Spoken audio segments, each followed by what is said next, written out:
CM Chandrababu అధ్యక్షతన మంత్రివర్గ సమావేశం కొనసాగుతుంది. గీత కార్మికులకు 10% మద్యం దుకాణాల కేటాయింపుపై ఈ భేటీలో చర్చించారు. రాష్ట్రంలో మరో 62 అన్నా క్యాంటీన్ల ఏర్పాటుపై కేబినెట్లో చర్చించి నిర్ణయం తీసుకోనున్నారు. 113 నియోజకవర్గాల్లో 203 అన్నా క్యాంటీన్ల ఏర్పాటుకు గతంలోనే ఆమోదం లభించింది. రాష్ట్ర స్థూల ఉత్పత్తి వృద్ధి రేటు పెంపుపైన కేబినెట్లో చర్చించే అవకాశం ఉంది. అందరికీ ఇళ్ల పథకం విధి విధానాల జారీకి ఆమోదం తెలిపే అవకాశం ఉంది.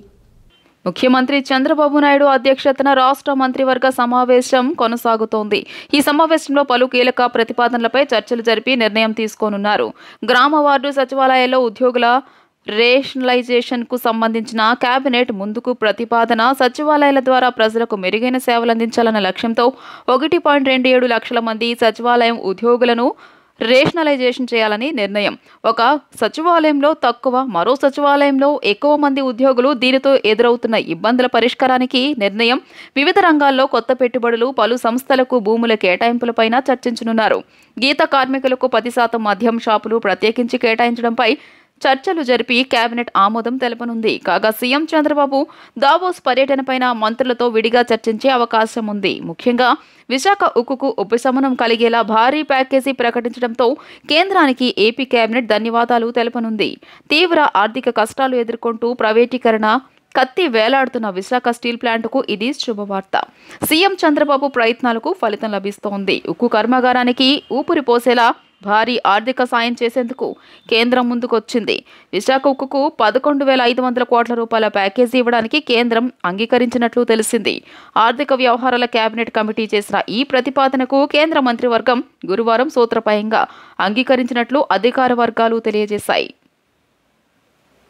కూటమిలో భిన్నాభిప్రాయాలు ఉన్నాయని, అయినా దేశం, రాష్ట్రం కోసం కూటమి ప్రభుత్వాన్ని ముందుకు తీసుకుని వెళ్లాలని, కూటమి నేతలతో కలిసికట్టుగా సమన్వయంతో సాగాలి అని మంత్రి నాదెండ్ల మనోహర్ అన్నారు. నామినేటెడ్ పోస్టులు రావటం లేదని, ఎవరూ అసంతృప్తి చెందాల్సిన అవసరం లేదని, ప్రతి ఒక్కరికి వస్తాయని స్పష్టం చేశారు.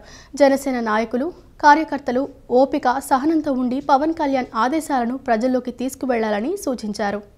జనసేన పార్టీ క్రియాశీలక సభ్యత్వం చేయించుకుని ప్రమాదవశాత్తు మృతి చెందిన క్రియాశీలక మృతుల కుటుంబాలకు 5 లక్షల రూపాయల చెక్కులు పంపిణీ చేశారు. ఈ కార్యక్రమంలో మంత్రి నాదెండ్ల మనోహర్ పాల్గొన్నారు. ఈ సందర్భంగా ఆయన మాట్లాడుతూ రైతులకు బకాయి పెట్టి వెళ్లిపోయిన ప్రభుత్వం ఒక్క వైసీపీ మాత్రమేనని ఆరోపించారు. సూపర్ 6 హామీలో భాగంగా ఉచిత గ్యాస్ కు అధిక ప్రాధాన్యత ఇచ్చాం. తల్లికి వందనం త్వరలోనే అమలు చేయబోతున్నామని తెలియజేశారు. పవన్ కళ్యాణ్ తనకు అప్పగించిన బాధ్యత నిర్వర్తిస్తూ సమర్థవంతంగా ముందుకు వెళ్తున్నారని మంత్రి నాదెండ్ల పేర్కొన్నారు. సోషల్ మీడియాలో కొంతమంది చేసే దుష్ప్రచారం ఎవరు నమ్మకండి. జనసేన కార్యకర్తలకు, వారి కుటుంబ సభ్యులకు పార్టీ ఎప్పుడూ అండగా ఉంటుందని మంత్రి నాదెండ్ల చెప్పారు. పార్టీ తరపున క్రియాశీలక సభ్యత్వ నమోదు నిజాయితీగా చేస్తున్నాం. 92,000తో మొదలైన సభ్యత్వాలు ఇప్పుడు 11,92,000కు చేరుకుందని అన్నారు. పార్టీని ప్రారంభించినప్పుడు పవన్ కళ్యాణ్ ఎన్నో అవమానాలు ఎదుర్కొన్నారు. గతంలో రైతులు, కౌలు రైతులు ఆత్మహత్యలు చేసుకున్న వారికి పవన్ కళ్యాణ్ సొంత డబ్బు అందించారని వెల్లడించారు. రాష్ట్ర వ్యాప్తంగా 980 మంది జన సైనికులను కోల్పోయాం. వారందరికీ పార్టీ అండగా నిలబడిందని మంత్రి నాదెండ్ల మనోహర్ తెలియజేశారు. ఈ నెల 26న విజయవాడ ఇందిరాగాంధీ మున్సిపల్ స్టేడియంలో జరగనున్న 76వ గణతంత్ర దినోత్సవ వేడుకలకు పటిష్టమైన విస్తృత ఏర్పాట్లు చేయాలని ప్రభుత్వ ప్రధాన కార్యదర్శి కె విజయానంద్ అధికారులను ఆదేశించారు. ఈ వేడుకలకు హాజరయ్యే ప్రముఖులతో పాటు ప్రతి ఒక్కరికి తగిన సీటింగ్ ఏర్పాట్లు, అవసరమైన సౌకర్యాలను కల్పించేందుకు చర్యలు తీసుకోవాలన్నారు. గణతంత్ర దినోత్సవ వేడుకల నేపథ్యంలో రాజ్ భవన్, హైకోర్టు, అసెంబ్లీ, రాష్ట్ర సచివాలయం, సీఎం క్యాంప్ కార్యాలయం సహా ఇతర ముఖ్య భవనాలను విద్యుత్ దీపాలతో అలంకరించారు సిఎస్ అధికారులకు సూచించారు. ఈ నెల 26న విజయవాడ ఇందిరాగాంధీ మున్సిపల్ స్టేడియంలో జరగనున్న 76వ గణతంత్ర దినోత్సవ వేడుకలకు పటిష్టమైన విస్తృత ఏర్పాట్లు చేయాలని ప్రభుత్వ ప్రధాన కార్యదర్శి కె విజయానంద్ అధికారులను ఆదేశించారు. గణతంత్ర దినోత్సవ సన్నాహక ఏర్పాట్లను రాష్ట్ర సచివాలయం నుండి వర్చువల్గా సంబంధిత అధికారులతో ఆయన సమీక్షించారు. ఈ సందర్భంగా ఆయన మాట్లాడుతూ 26వ తేదీ ఉదయం 9 గంటలకు మున్సిపల్ స్టేడియంలో జరిగే రాష్ట్ర స్థాయి గణతంత్ర దినోత్సవ వేడుకల్లో రాష్ట్ర governor justice S Abdul Nazeer ముఖ్య అతిథిగా పాల్గొని జాతీయ జెండాను ఆవిష్కరించనున్న నేపథ్యంలో రాష్ట్ర ముఖ్యమంత్రి నారా చంద్రబాబు నాయుడు, రాష్ట్ర హైకోర్టు ప్రధాన న్యాయమూర్తి జస్టిస్ ధీరజ్ సింగ్ ఠాకూర్, ఇతర న్యాయమూర్తులు, ప్రజాప్రతినిధులు, అధికారులు, ప్రజలు పెద్ద ఎత్తున పాల్గొనున్న దృష్ట్యా పటిష్టమైన బందోబస్తుతో పాటు విస్తృతమైన ఏర్పాట్లు చేయాలని ఆదేశించారు. ఈ వేడుకలకు హాజరయ్యే ప్రముఖులతో పాటు ప్రతి ఒక్కరికి తగిన సిట్టింగ్ ఏర్పాట్లు, అవసరమైన సౌకర్యాలను కల్పించేందుకు చర్యలు తీసుకోవాలని సీఎస్ ఆదేశించారు. ఈ వేడుకల ప్రాంగణంలో తగిన త్రాగునీటి వసతి, పారిశుద్ధ్య నిర్వహణ, తాత్కాలిక మరుగుదొడ్లు, బారికేడింగ్, ట్రాఫిక్ నియంత్రణ తదితర అంశాలపై అవసరమైన చర్యలు తీసుకోవాలని సంబంధిత శాఖల అధికారులను ఆదేశించారు. గణతంత్ర దినోత్సవ వేడుకల నేపథ్యంలో రాజ్ భవన్, హైకోర్టు, అసెంబ్లీ, రాష్ట్ర సచివాలయం, సీఎం క్యాంపు కార్యాలయం సహా ఇతర ముఖ్య భవనాలను విద్యుత్ దీపాలతో అలంకరించాలని సీఎస్ అధికారులను ఆదేశించారు.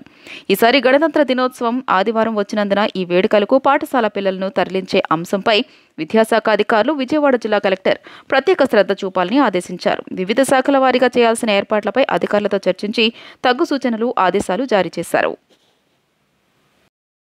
ప్రమాదాల నివారణలో ప్రజల భాగస్వామ్యం ఎంతో అవసరమని జిల్లా కలెక్టర్ డాక్టర్ జి లక్ష్మీశ, నగర పోలీస్ కమిషనర్ పి రాజశేఖర్ బాబులు తెలిపారు. ప్రమాదాలు నివారించేందుకు ఎప్పటికప్పుడు రోడ్డు భద్రత సమావేశాలు నిర్వహించి ప్రమాదాలకు గల కారణాలను సమీక్షించి తక్షణ చర్యలు తీసుకుంటామన్నారు. సమిష్టి కృషితో ప్రజలలో అవగాహన కల్పించి ప్రమాదరహిత ఎన్టీఆర్ జిల్లాగా తీర్చిదిద్దుతామని పిలుపునిచ్చారు. ప్రమాదాల నివారణలో ప్రజల భాగస్వామ్యం ఎంత అవసరమని జిల్లా కలెక్టర్ డాక్టర్ జి లక్ష్మీశ, నగర పోలీస్ కమిషనర్ పి రాజశేఖర్ బాబులు తెలియజేశారు. సమిష్టి కృషితో ప్రజల్లో అవగాహన కల్పించి ప్రమాదరహిత జిల్లాగా తీర్చిదిద్దుదామని పిలుపునిచ్చారు. రహదారి భద్రతా మాసోత్సవాల్లో ప్రజలను పెద్ద ఎత్తున భాగస్వాములను చేసేందుకు కృషి చేయాలని అన్నారు. రవాణా శాఖ ఆధ్వర్యంలో ఈ నెల 16వ తేదీ నుండి నెల రోజుల పాటు జిల్లాలో నిర్వహించనున్న రహదారి భద్రతా మాసోత్సవాల ప్రచార సామాగ్రి అయిన పోస్టర్లు, కరపత్రాలు, బుక్లెట్స్, బ్యానర్లను నగరంలోని జిల్లా కలెక్టర్ క్యాంపు కార్యాలయంలో జిల్లా కలెక్టర్ డాక్టర్ జి లక్ష్మీశ, నగర పోలీస్ కమిషనర్ పి రాజశేఖర్ బాబు, డిటిసిఏ మోహన్లు విడుదల చేశారు. ఈ సందర్భంగా జిల్లా కలెక్టర్ డాక్టర్ జి లక్ష్మీశ మాట్లాడుతూ రహదారి ప్రమాదాల పట్ల ప్రజలలో పూర్తి అవగాహన కల్పించేందుకు ప్రతి ఏడాది కేంద్ర ప్రభుత్వ ఆధ్వర్యంలో దేశవ్యాప్తంగా రహదారి భద్రతా మహోత్సవాలను నిర్వహించడం జరుగుతుందన్నారు. దీనిలో భాగంగా ఈ నెల 16వ తేదీ నుండి ఫిబ్రవరి 15వ తేదీ వరకు నెల రోజుల పాటు జిల్లా వ్యాప్తంగా మాసోత్సవాలు నిర్వహించేందుకు చర్యలు తీసుకోవడం జరిగిందన్నారు. ప్రమాదాలు నివారించేందుకు ఎప్పటికప్పుడు రోడ్డు భద్రతా సమావేశాలు నిర్వహించి ప్రమాదాలకు గల కారణాలను సమీక్షించి తక్షణ చర్యలు తీసుకోవడం ద్వారా కొంతమేరకు ప్రమాదాలను నివారించగలిగామన్నారు. Integrated road accident database app ద్వారా రవాణా, పోలీస్, వైద్య ఆరోగ్య శాఖలు, ప్రభుత్వ, ప్రైవేట్ ఆసుపత్రులు తదితర భాగస్వామ్య పక్షాలు ఎప్పటికప్పుడు సమాచారాన్ని సరైన విధంగా నమోదు చేయడం ద్వారా ప్రమాదాల నివారణకు చర్యలు తీసుకుంటున్నామన్నారు. నగర పోలీస్ కమిషనర్ పి రాజశేఖర్ బాబు మాట్లాడుతూ రోడ్డు ప్రమాదాల నివారణకు పోలీస్ శాఖ కట్టుదిట్టమైన చర్యలు తీసుకుంటున్నట్లు తెలియజేశారు. ట్రాఫిక్ నిబంధనలను పాటించని వారిపై చట్టరీత్యా చర్యలు తీసుకుంటున్నామన్నారు. సీట్ బెల్ట్, హెల్మెట్ ధరించకుండా వాహనం నడిపే వారిపై కేసులను నమోదు చేస్తున్నామన్నారు. జిల్లా రవాణా శాఖ అధికారి ఏ మోహన్ మాట్లాడుతూ 16వ తేదీ నుండి ఫిబ్రవరి 15వ తేదీ వరకు రహదారి భద్రతా మహోత్సవాలు నిర్వహిస్తున్నామని, రోడ్డు భద్రతపై అవగాహన కల్పించేందుకు ర్యాలీలు, అవగాహన సదస్సులు, వ్యాసరచన, డ్రాయింగ్ పోటీలు నిర్వహిస్తున్నామన్నారు. నందిగామ, జగ్గైపేట, అట్లాగే తిరువూరు, విజయవాడ నగరంలోనే ఎక్కువ కాన్సన్ట్రేట్ చేస్తున్నాం. ఇవన్నీ కూడా నెల రోజుల పాటు జరుగుతాయి.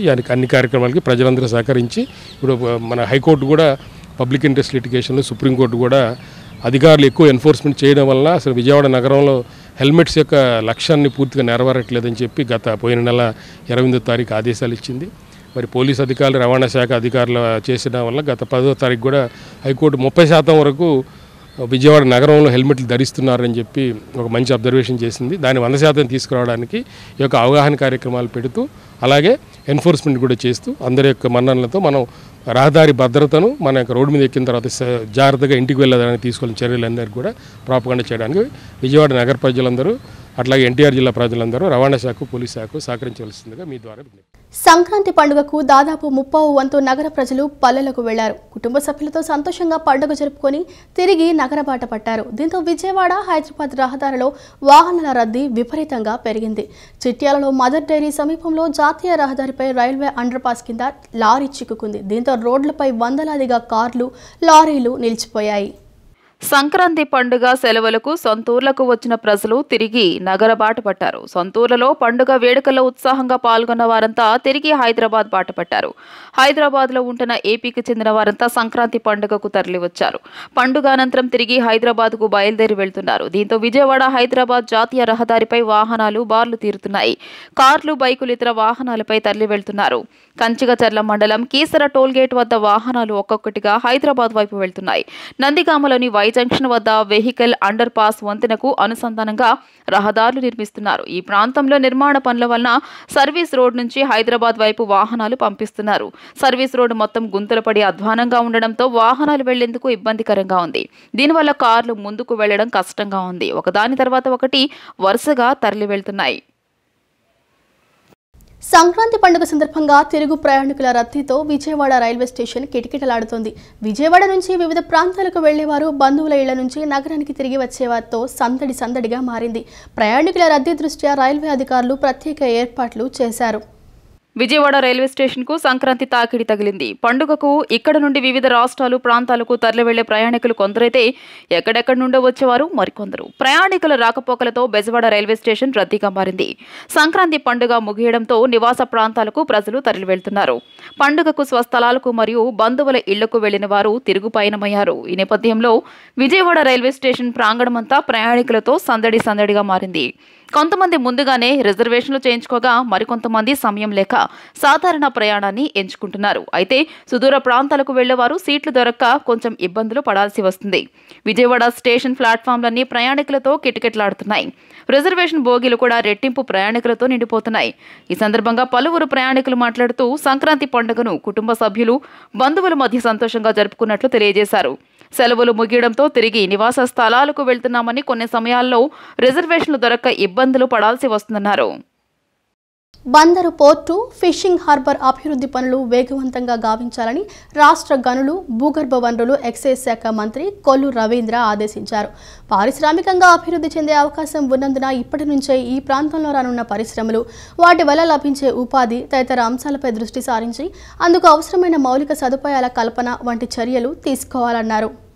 కృష్ణా జిల్లా ప్రధాన కేంద్రం మచిలీపట్నం R&B అతిథి గృహంలో మచిలీపట్నం నియోజకవర్గంలో ఇప్పటికే చేపట్టబోయే అభివృద్ధి పనులపై జిల్లా collector DK Balaji, joint collector Geetanjali శర్మలతో రాష్ట్ర గనులు, భూగర్భ వనరులు, ఎక్సైజ్ శాఖ మంత్రి కొల్లు రవీంద్ర సమీక్ష నిర్వహించారు. త్వరలో బందర్ పోర్టు రానున్నందున ఈ ప్రాంతం పారిశ్రామికంగా అభివృద్ధి చెందే అవకాశం ఉన్నందున ఇప్పటి నుండే ఈ ప్రాంతంలో రానున్న పరిశ్రమలు, వాటి వల్ల లభించే ఉపాధి తదితర అంశాలపై దృష్టి సారించి అందుకు అవసరమైన మౌలిక సదుపాయాల కల్పన వంటి చర్యలు తీసుకోవాలన్నారు. గిలకలదిండి ప్రాంతంలో MSME పార్క్ అభివృద్ధి చేస్తే బాగుంటుందని, అందుకు గల అవకాశాలు పరిశీలించాలన్నారు. ఇందుకోసం అవసరమైన మాస్టర్ ప్లాన్ రూపొందించడానికి చర్యలు తీసుకోవాలన్నారు. ముఖ్యంగా ఇందులో అన్ని వర్గాల్లో చేతి వృత్తుల వారి జీవనోపాధులు పెంపొందించడానికి అవసరమైన శిక్షణ యూనిట్లు స్థాపన వంటి కార్యకలాపాలు చేపట్టాలన్నారు. బందర్ పోర్టు రానున్న నేపథ్యంలో మత్స్యకారులు జీవనోపాధి కోల్పోకుండా వారికి క్లస్టర్ అభివృద్ధి చేసే పడవల తయారీ యూనిట్లు ఏర్పాటు, శిక్షణ వంటి కార్యక్రమాల ద్వారా వారి జీవనోపాధికి ఎలాంటి ఆటంకం కలగకుండా చూడాలని ఆదేశించారు. మంగనపూడి బీచ్ పర్యాటక ప్రాంతం అభివృద్ధి పరిచేందుకు తాగునీటి అవసరాల కోసం డీసాలినేషన్ ప్లాంట్ ఏర్పాటు, వాష్రూమ్స్ వంటి కనీస సదుపాయాలు కల్పించడానికి తీసుకోవాల్సిన చర్యలపై చర్చించారు. బందరు కోట్ల పురాతన కట్టడాలను పరిరక్షించి హెరిటేజ్ పార్క్ అభివృద్ధి చేయడానికి గల అవకాశాలు పరిశీలించి అవసరమైన చర్యలు తీసుకోవాలన్నారు. నగరంలో పార్కుల సుందరీకరణతో పాటు రోడ్ల విస్తరణ వంటి కార్యక్రమాల ద్వారా మచిలీపట్నం సుందర నగరంగా తీర్చిదిద్దేందుకు అన్ని చర్యలు తీసుకోవాలన్నారు. నగరంలో డ్రైనేజీ వ్యవస్థ అభివృద్ధికి చర్యలు తీసుకోవాలని, శానిటేషన్ మెరుగుపరిచే చర్యలు తీసుకోవాలని తెలుపగా, నగరంలో 10 వార్డులకు ఒక్కొక్క జిల్లా అధికారిని శానిటేషన్ పర్యవేక్షణకై ఏర్పాటు చేసినట్లు కలెక్టర్ తెలియజేశారు. Bandar RDO K Swathi, revenue, survey సిబ్బంది పాల్గొన్నారు. ఎన్నికల్లో సూపర్ 6 అంటూ ఆర్భాటం చేసిన బాబు అమలుకొచ్చేసరికి ఆదాయం పెరిగితేనే అంటూ మడత పేచి పెట్టారంటూ వైఎస్ షర్మిల కామెంట్స్ చేశారు. అప్పులు దొరకవని, ఆదాయం పెంచుకోవాలని, తలసరి ఆదాయం పెరగాలని మనుషులు మన ఆస్తి అంటూ వింత మాటలు చెప్తున్నారన్నారు. ఆడలేక మద్దెల దరువు అన్నట్లుంది బాబు వ్యవహారమని ఆమె అన్నారు. ముఖ్యమంత్రి చంద్రబాబు నాయుడుపై ఏపీసీసీ చీఫ్ వైఎస్ షర్మిలారెడ్డి మరోసారి విరుచుకుపడ్డారు. సూపర్ 6 ఏమైందంటూ ప్రశ్నించారు. ఎన్నికల్లో ఇచ్చిన సూపర్ 6 పథకాలపై హామీ ఇచ్చినప్పుడు రాష్ట్ర ఆదాయం తెలియదా అంటూ మండిపడ్డారు. హామీలని తుంగలో తొక్కారని విమర్శించారు. ఏరు దాటిదాకా ఓడమల్లన్న, ఏరు దాటాక బోడి మల్లన్న సామెతను తలపిస్తోందని ముఖ్యమంత్రి చంద్రబాబు తీరు అంటూ వ్యాఖ్యలు చేశారు. ఎన్నికల్లో సూపర్ 6 అంటూ ఆర్భాటం చేసిన బాబు అమల్లోకి వచ్చేసరికి ఆదాయం పెరిగితేనే అంటూ మడత పేర్చి పెట్టారంటూ కామెంట్స్ చేశారు. అప్పులు దొరకవని, ఆదాయం పెంచుకోవాలని, తలసరి ఆదాయం పెరగాలని మనుషులు మన ఆస్తి అంటూ వింత వింత మాటలు చెప్తున్నారన్నారు. ఆడలేక మద్దెలు దొరవనట్లుంది బాబు వ్యవహారం అన్నారు. ప్రజలు ఓట్లేసి అధికారమిస్తే ఏదో ఉద్ధరిస్తారని నమ్మకం పెట్టుకుంటే హామీలను తొంగలు తొక్కరన్నారు. విజన్ల పేరుతో వృద్ధి రేట్ల సాకుతో కాలయాపన తప్ప బాబు పనితనం శూన్యమన్నారు. ఎప్పటికైనా రాష్ట్రానికి సంజీవిని ప్రత్యేక హోదా అని, హోదాతోనే రాష్ట్ర అభివృద్ధి అని స్పష్టం చేశారు. నిధులు పారాలన్నా, పరిశ్రమల స్థాపన జరగాలన్నా, ప్రజల ఆదాయం పెరగాలన్నా, యువతకు ఉద్యోగాలు రావాలన్నా హోదా ఒక్కటే శరణ్యమని ఏపీసీసీ చీఫ్ వైఎస్ షర్మిల పేర్కొన్నారు. సత్యసాయి జిల్లా పెనుకొండలో పలు అభివృద్ధి కార్యక్రమాలకు మంత్రి సవిత భూమి పూజ చేశారు. Penukonda railway station road, Konapuram గ్రామానికి వెళ్లే రోడ్డు, డ్రైనేజీల నిర్మాణానికి మంత్రి సవిత భూమి పూజ చేశారు. ఈ సందర్భంగా మంత్రి సవిత స్వయంగా జేసీబీ నడిపి రోడ్డు పనులను ప్రారంభించారు. ముఖ్యమంత్రి చంద్రబాబు పాలనలో రాష్ట్రం అభివృద్ధి పథంలో నడుస్తోందని మంత్రి సవిత పేర్కొన్నారు. నిన్న ఆమె నియోజకవర్గంలో పలు అభివృద్ధి పనులకు శంకుస్థాపన చేశారు. ఈ సందర్భంగా మంత్రి సవిత మాట్లాడుతూ అభివృద్ధి ధ్యేయంగా కూటమి ప్రభుత్వం ముందుకు సాగుతోందని తెలియజేశారు. త్వరలో పెనుకొండ నియోజకవర్గానికి మరిన్ని పరిశ్రమలు రాబోతున్నాయన్నారు. 5 సంవత్సరాల్లో వైసీపీ చేయని అభివృద్ధి తాము 6 నెలల్లోనే చేసి చూపించామన్నారు. గత వైసీపీ ప్రభుత్వంలో మున్సిపాలిటీ అభివృద్ధిని గాలికి వదిలేశారని మండిపడ్డారు. గతంలో రవాణా శాఖ మంత్రిగా ఉన్న శంకర్ నారాయణ ఇదే రోడ్డులో వాకింగ్ చేసేవారని, కనీసం ఈ రోడ్డు కూడా వేయలేకపోయారని మంత్రి విమర్శించారు. గతంలో కోనాపురం గ్రామానికి రోడ్డు వేయమని ఎన్నోసార్లు ధర్నాలు చేశాం. ఈ గుంతల రోడ్లో వరి నాట్లు కూడా వేసి నిరసన తెలిపామన్నారు. కానీ గత పాలకులు, అధికారులు పట్టించుకోలేదని, కూటమి ప్రభుత్వం అధికారంలోకి వస్తే రోడ్డు వేస్తామని ఎన్నికల ప్రచారంలో హామీ ఇచ్చామని, ఇచ్చిన మాటకు కట్టుబడి నేడు భూమి పూజ చేస్తున్నామని, త్వరలోనే రోడ్డు పనులు ప్రారంభిస్తామని మంత్రి తెలియజేశారు.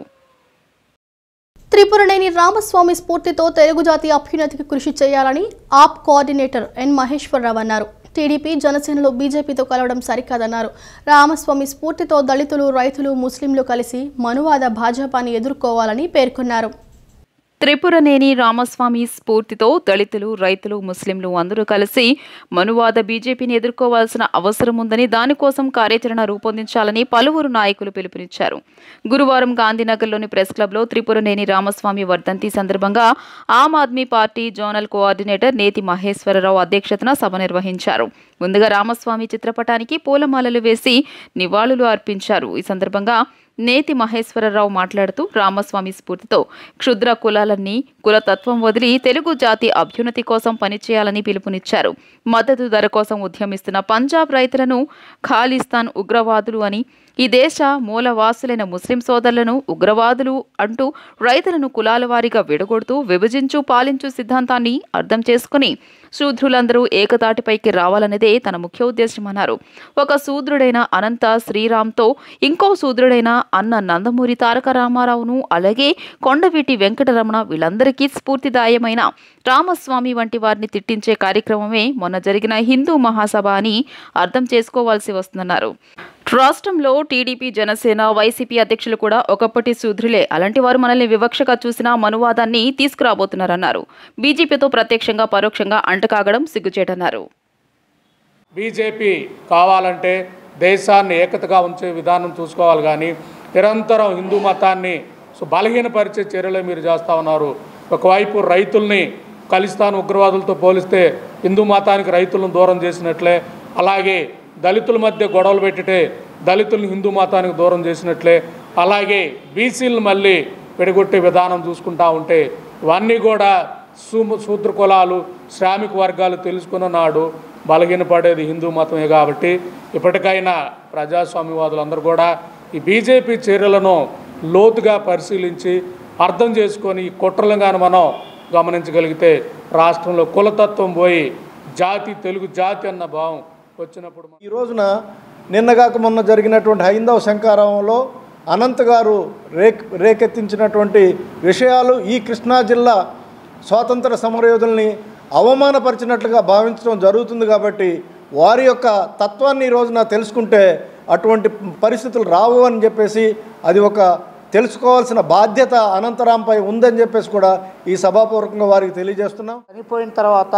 వారి యొక్క ఆశయాలు, వారి యొక్క అనుభవాలు నేటి సమాజంలో ప్రజలకి ఒక దిశాదశ కావటం అనేది మనం ఆలోచించాలి. అనేక మంది కవులు, కళాకారులు, రచయితలు, ప్రముఖ నాయకులు అనేక మంది ఉన్న క్రమంలో అలాంటి వ్యక్తుల్లో వీరుండటం కేవీపీఎస్ వారి యొక్క జీవితాన్ని నేటి తరానికి అవసరం చెప్పి భావిస్తూ ఉంది. అందుకోసం నేటి ఎవరైతే పాలకులు ఉన్నారో ఆ పాలకులు వారి యొక్క జీవితాన్ని నేటి సమాజానికి తీసుకురావాల్సిన అవసరం చెప్పి మేము కేవీపీఎస్గా అభిప్రాయపడతా ఉన్నాం.